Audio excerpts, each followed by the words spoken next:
Closed doors, I'm a fool for your love.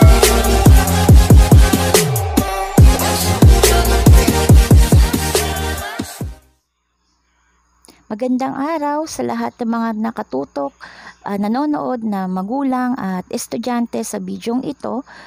Ako muli ang inyong teacher na si Ma'am Joja ay naririto para kayo ay gabayan sa pagsasagot sa inyong mga gawain sa Araling Panlipunan 7.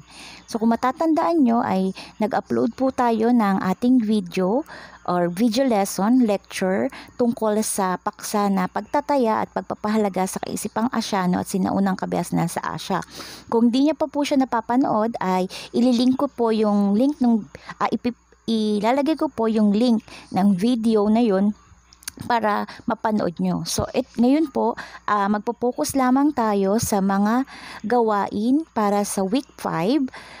Ang ating pong module na ginagamit ay ang ginagamit ng DepEd Cavite, ang 504A na learners material.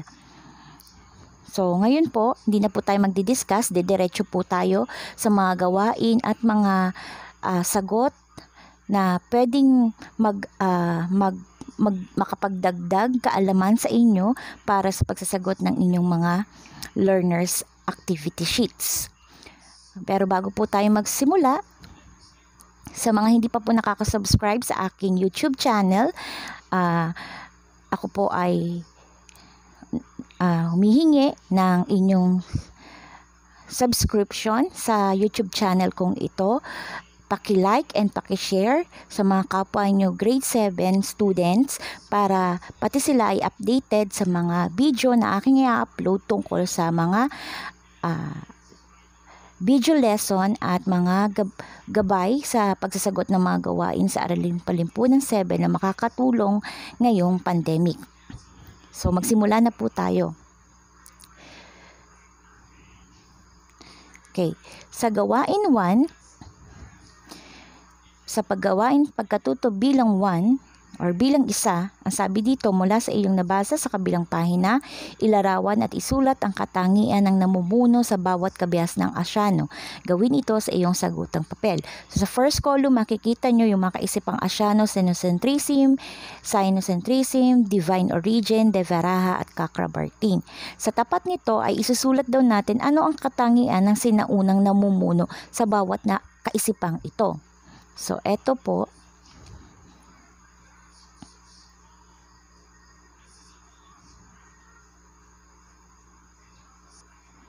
Katangian ng mga namumuno base sa kaisipang Asyano.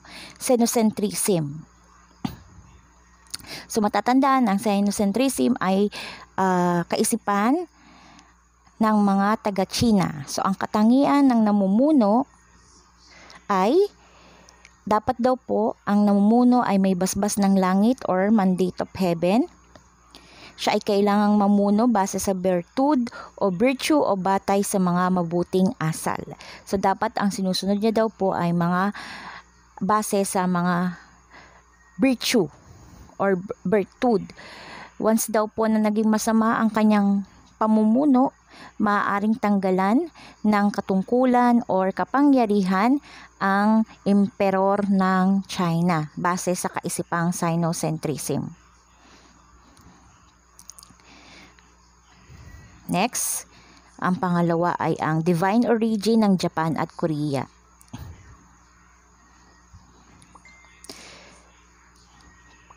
Katangian ng namumuno. Ang namumuno ay dapat galing sa lahi ng mga Diyos. So, yung Diyos na pinagmulan daw ay si Amaterasu. Hindi maaaring tanggalan ng kapangyarihan ng namumuno. Sabi dito, dahil ang dapat lang na maging emperor ng Japan or ng Korea ay may lahi ng Diyos.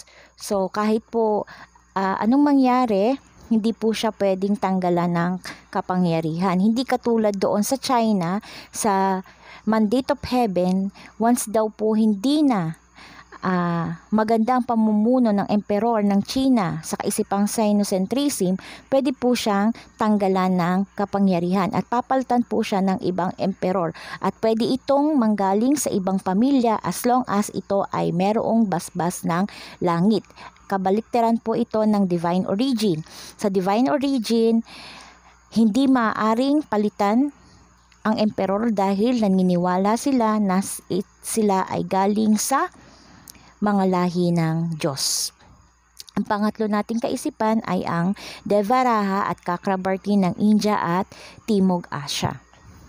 So, ang katangian ng namumuno, ang Devaraha, kinikilala siya bilang pinakamataas at walang kapantay dahil hindi lamang iisang Diyos ang kanyang taglay. So, ibig sabihin, Deva, hari, Diyos, Raha, hari, siya ay hari ng mga Diyos. Sa daw po ay pinagsama-samang hari ng hangin, apoy, buwan, bituin.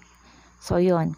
Pag sinabi naman pong Chakrabartin ay hari ng Sansinukob, ang natatanging haring ito ay may pangakong mamuno ng makatwiran at mapagkalinga sa mga mamamayan at relihiyon. So, yun po yung sa gawain 1.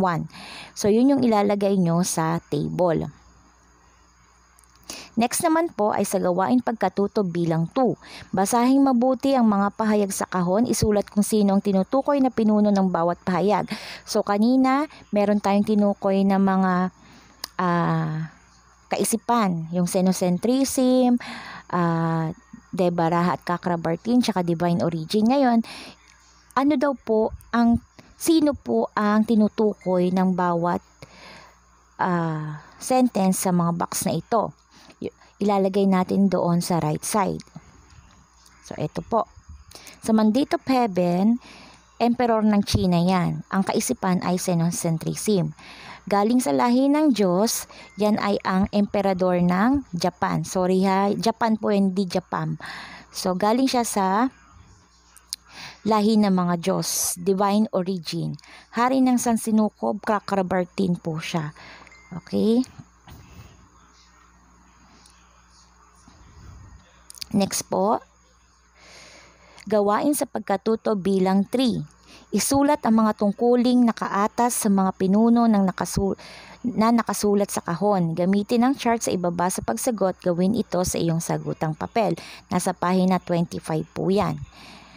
Okay, so dito sa left side makikita nyo meron tayong 3 uri ng pinuno. Emperor ng China sa Xenocentrism, Emperor ng Japan sa Divine Origin, at Chakrabartin naman sa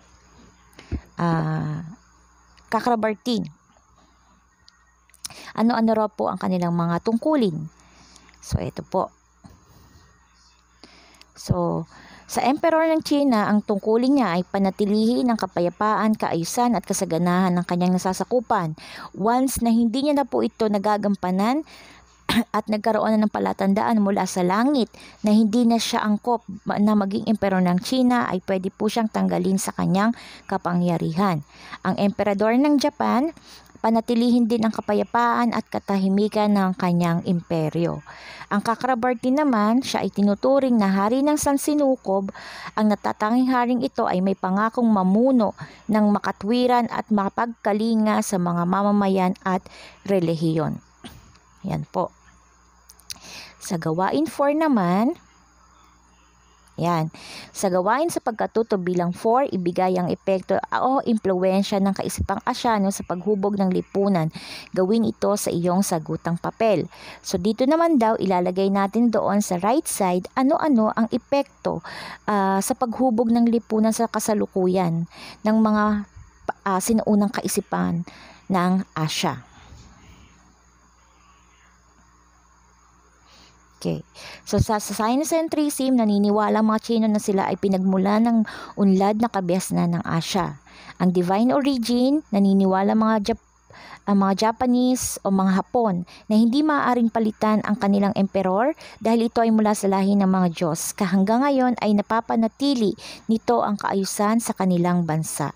Ang Chakrabartin naman, dahil sa kaisipang ito, marami sa lipunan sa Asya ay naniniwala sa mga iba't ibang Diyos na nagbubuklod sa mga Asyano dahil sa kanilang paniniwala.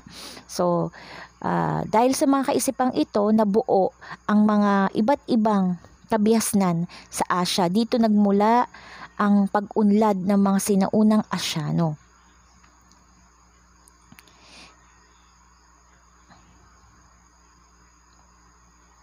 Ayan. So, sa gawain sa pagkatuto bilang 5 po, dito naman ay ilalagay nyo ang inyong sariling opinyon kung ano ang dapat nyong taglayin bilang isang pinuno. Mabuti.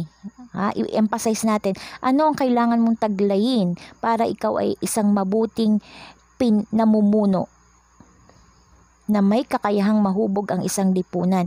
So, ang ilalagay ko ay example lamang, personal na opinion na nakuha ko rin po sa Google nung nag-research ako na akma naman sa aking pananaw. So, sabi dito, dito sa gawain 5 po, yan, doon niya siya isusulat doon sa loob ng tao. Uulitin ko, sariling sagot nyo yan. Bibigyan ko lamang po kayo ng example. So, syempre, dapat ang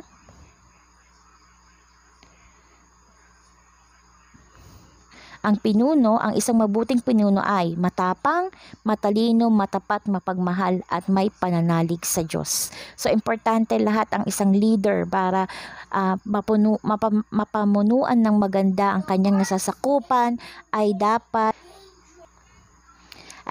may pananalig sa Diyos. Yun yung pinakauna dapat. Bakit? Dahil halos lahat ng tao sa mundo dapat talaga ay may pananalig sa Diyos. Yan ang ating lahat na pinagbabatayan ng kabutihan. Siyempre, pag ang isang pinuno may takot sa Diyos, matatakot din siyang gumawa ng masama laban sa kanyang nasasakupan. Dahil siya ay bounded ng mga turo o aral ng Diyos. Kahit anong relihiyon pa yan.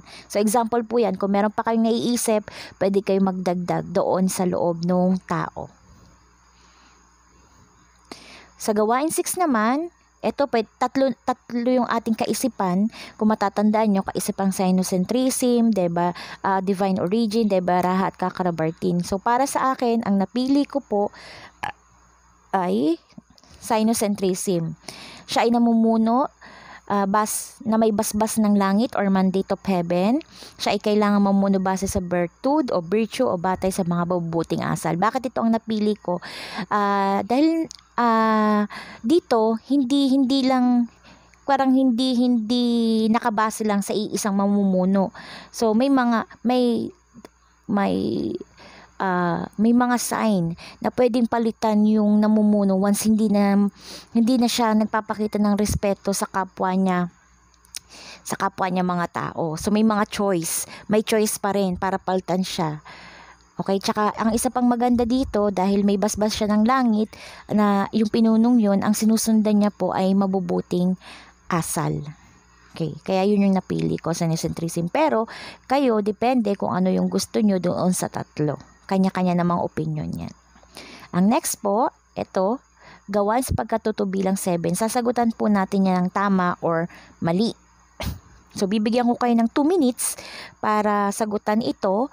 Mamaya, checkan natin kung tama ang inyong mga sagot. So, suriin nyo kung may natutunan ba kayo sa ating ginawang short discussion para sa gawain, para sa week 5.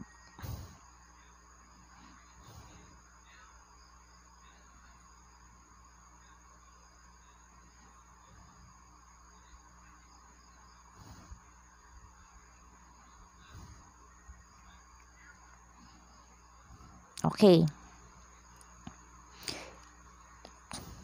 Sagutan natin. Checkan nyo po kung tama kayo, ha.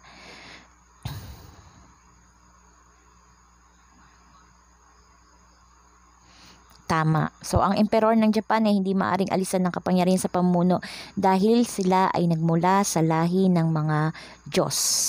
Ang number 2 ay tama. Ang Son of Heaven ay hindi maaring...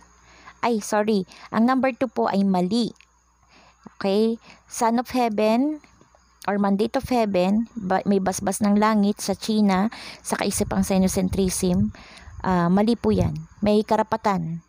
Pwedeng tanggalan ng kapangyarihan ng namumuno once hindi na po umaayon ang kanyang pamumuno batay sa gusto ng kalangitan. So yung number 2, mali po yung pagkakatype, mali ang sagot dyan, mali.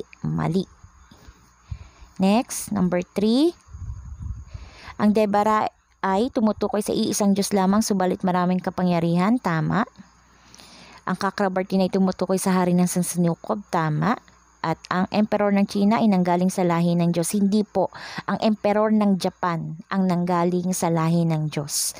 Ang emperor ng China ay may basbas ng langit. So, ayan. Sa gawain 8, so ito ay sarili nyong sagot. Isusulat nyo yung kanyang mga konseptong natutunan, mga dalawang mahalagang bagay na ayaw nyong kalimutan, at impormasyon na gusto nyong subukan mula sa inyong mga natutunan sa araling ito. So, dyan na po nagtatapos ang ating gawain 1 to 7 or 1 to 8 para sa week 5. Maraming salamat ulit sa panonood. Ulit po, kung hindi pa po nakaka-subscribe sa aking channel, click the subscribe button at huwag mahiyang i-like and i-share ang video na ito para makatulong tayo sa mga bata na nahihirapang magsagot ng kanilang activity. Maraming salamat and see you sa ating next class.